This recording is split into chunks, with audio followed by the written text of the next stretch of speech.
There's something about Mary. Rome and much of the Western Empire was occupied territory. But in the East, things were going on as normal. People were fighting, clerics were arguing, and heresy was breaking out left, right, and centre.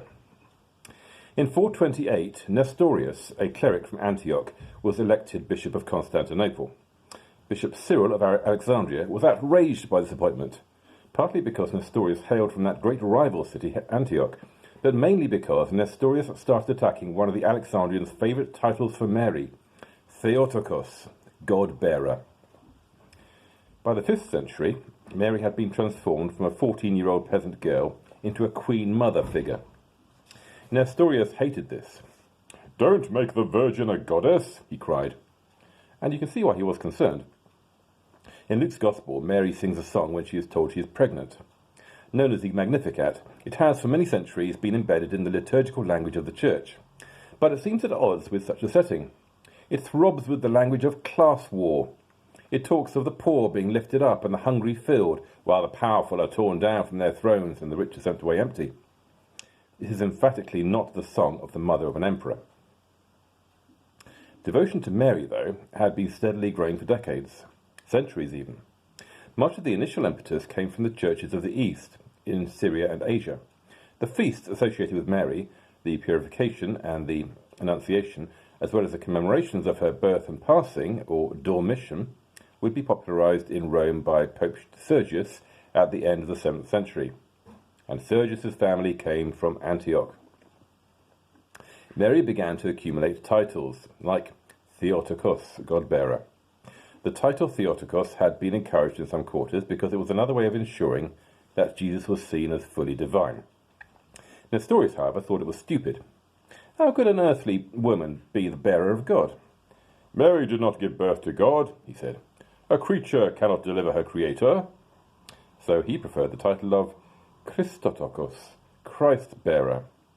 Nestorius insisted that Mary was the mother of the human Jesus, not the divine God. His opponents sensed an opening.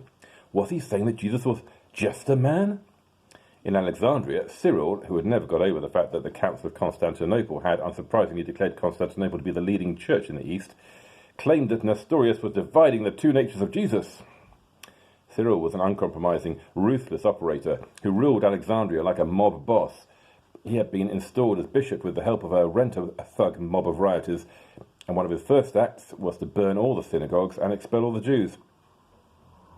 A council was called in Ephesus in 431, in St. Mary's Church, appropriately enough. Nestorius had supporters in Antioch, but they were late arriving. And Cyril had the support of an empress sister, the Empress Pulcheria. She was a self-styled virgin empress, so she felt like, she really got Mary. Nestorius made the mistake of engaging in a smear campaign against her, and she therefore made sure that Cyril won the battle. Nestorius was condemned and deposed. Undaunted, when Nestorius' supporters eventually made it through the roadworks and arrived at the venue, they held their own council next door and deposed Cyril.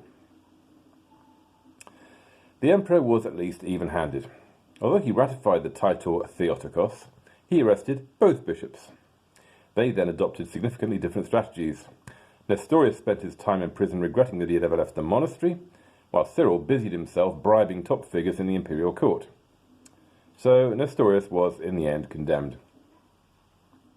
When Cyril died, one bishop predicted that the dead would hate his company so much that they would return him to the land of the living.